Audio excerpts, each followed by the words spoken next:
नमस्कार, मी सौ सुचेता शांताराम घुमरे, कोपरगाव, जिल्हा अहिल्यानगर। स्पेक्ट्रम अकॅडमी नागपूर यांच्यातर्फे डॉक्टर आंबेडकर जयंतीच्या निमित्ताने राज्यस्तरीय ऑनलाईन वक्तृत्व स्पर्धा घेण्यात येत आहे। तर त्या निमित्ताने मी अभिव्यक्ती स्वातंत्र्य प्राणवायू इतकेच महत्त्वाचे या विषयावर आज बोलणार आहे। तर अभिव्यक्ती स्वातंत्र्य म्हणजे फक्त एक अधिकार नाही, ती एक जबाबदारी देखील आहे।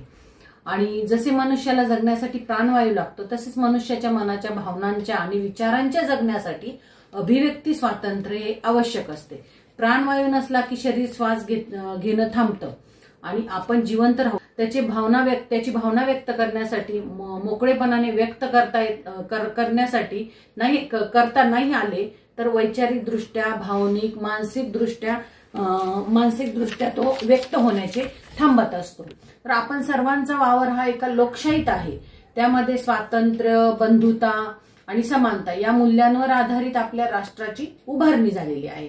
भारतीय संविधानामध्ये आपल्या प्रत्येक नागरिकाला कलम 19(1) अ मध्ये अभिव्यक्ती स्वातंत्र्य दिलेले आहे।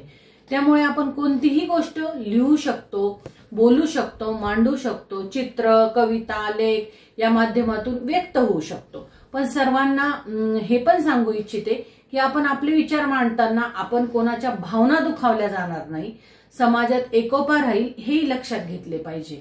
आपण बोलताना जर दुसऱ्याच्या स्वातंत्र्यावर नियंत्रण आणत असू तर आपले स्वातंत्र्य देखील चुकीचे ठरते। आपण समाजात पाहतो की काही व्यक्ती फक्त प्रसिद्धी झोतामध्ये येण्यासाठी समाजामध्ये वेगवेगळ्या गोष्टी ह्या पसरवत असतात। आजचे जग हे एक सोशल मीडियाचे जग आहे। प्रत्येक जण सोशल मीडियाचा आधार घेऊन व्यक्त होत असतो। स्टेटस टाकतो, कुणी व्हिडिओज, पोस्ट, ब्लॉग हे सर्व अभिव्यक्ती स्वातंत्र्याचेच प्रकार आहेत। पण हे करताना समाजात द्वेष पसरवणारे संदेश, खोटी माहिती आपण समाजात पसरत असू तर आपण स्वातंत्र्याचा गैरवापर करत आहोत। यामुळेच समाजामध्ये वाद निर्माण होतात, अभिव्यक्ती स्वातंत्र्यावर एक प्रश्न निर्माण होतो। म्हणून स्वातंत्र्याचा विचार करताना सद्सद विवेकबुद्धी आणि संयम गरजेचा आहे।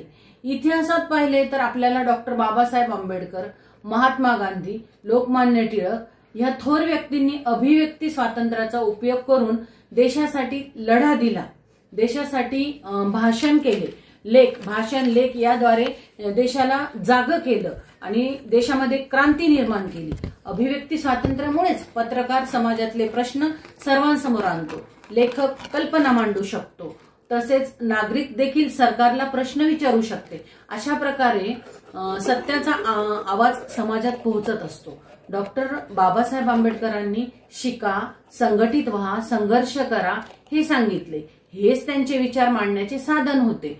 त्यांना त्यांचे विचार मांडता आले नसते तर आज आपला देश कदाचित वेगळा राहिला असता।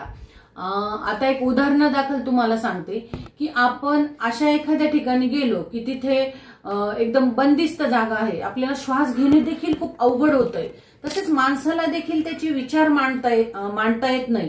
अशा प्रकारे आत्मविश्वास कमी होतो। म्हणूनच अभिव्यक्ती स्वातंत्र्य हे फक्त एका व्यक्तीपुरते मर्यादित नसून ते आपल्या सर्वांसाठी हे अभिव्यक्ती स्वातंत्र्य हे आहे।